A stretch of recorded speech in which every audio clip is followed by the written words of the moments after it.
Hello, मैं Narendra Kumar, Agnihotri NM news. Reserve Bank ने लिया बड़ा फैसला। आपको मैं बताता चलता हूं, जो 50 का नोट हो, 20 का नोट हो, 10 का हो, 500 का हो या 100 को, अब आपका नोट जो होगा वो प्लास्टिक का होगा। आपने सही सुना, आपका नोट जो होगा आने वाले समय में प्लास्टिक के नोट चलेंगे, क्योंकि रिजर्व बैंक का काफी नोट छपाई में पैसा जाता था। 6,000 करोड़ रुपए की लागत लगती थी छपाई में। अक्सर ये नोट सड़ गल जाते थे, फट जाते थे।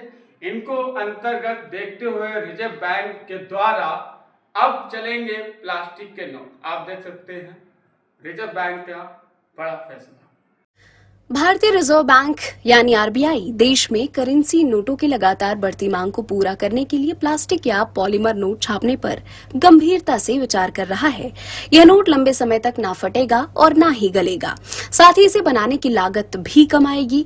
मीडिया रिपोर्ट्स के मुताबिक पटना और मुंबई में हुई केंद्रीय बैंक की पिछली 2 बोर्ड बैठकों में इस मुद्दे पर विस्तार से चर्चा की गई है। ऐसी संभावना जताई जा रही है कि आम जनता के लिए प्लास्टिक नोटों के इस्तेमाल का पायलट प्रोजेक्ट जल्द ही शुरू किया जा सकता है। आरबीआई की वित्त वर्ष 2025 की सालाना रिपोर्ट से पता चला है कि कागजी नोटों की छपाई पर होने वाला कुल खर्च पिछले वित्त वर्ष के 5,101.4 करोड़ रुपए से बढ़कर 6,372 करोड़ रुपए हो गया था। रुपया शब्द संस्कृत के रुपयकम से आता है। इसका मतलब होता है चांदी का सिक्का। शुरुआत में जो मूल रुपया इस्तेमाल में लाया जाता था वो चांदी का होता था। इसकी वजह से इसका नाम रुपया पड़ा। मध्यकाल में भारत में रुपए का प्रयोग सबसे पहले सूर्य वंश के शासक शेरशाह सूरी ने किया था। उन्होंने देश पर 1540 से 1545 तक राज किया था। उस समय 10 ग्राम सोने से बने सिक्कों को रुपया कहा जाता था। उन्होंने ही सोने के साथ ही तांबे का भी सिक्का चलाया। पहली बार देश में कागज के नोटों का प्रचलन साल 1861 के पेपर करेंसी एक्ट के बाद शुरू हुआ था। उससे पहले देश में सिक्कों का प्रचलन था। पहली कागजी मुद्रा विक्टोरिया पोर्ट्रेट मुद्रा थी। ये नोट 10, 20, 50, 100 और 1,000 रुपए के नोट में उपलब्ध थे। नोट पर क्वीन की तस्वीर थी और यह 2 भाषाओं में उपलब्ध थे। वर्ष 1923 में जॉर्ज पंचम की तस्वीर के साथ ही अधिक भाषाओं और विवरण वाले नोट प्रकाशित हुए।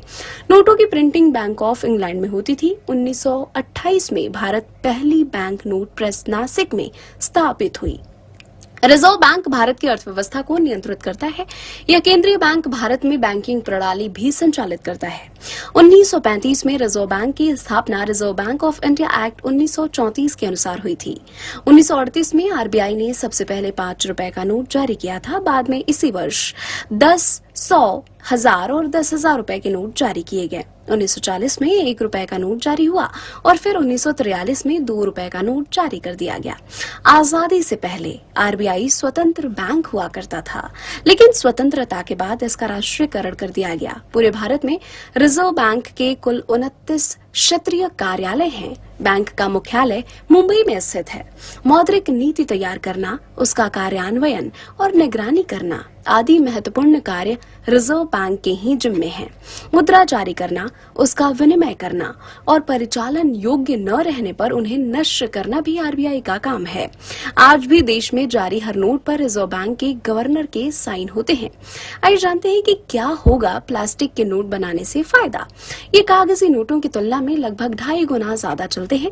ये पानी, चाय या कॉफी गिरने से खराब नहीं होते हैं और इन पर गंदगी नहीं चिपकती है। फटने या कटने के बाद इन नोटों को रिसाइकल करके अन्य प्लास्टिक उत्पाद बनाए जा सकते हैं। आप इस बारे में क्या सोचते हैं? कमेंट करके हमें जरूर बताइएगा। वीडियो पसंद आए तो लाइक करें और चैनल को सब्सक्राइब करें।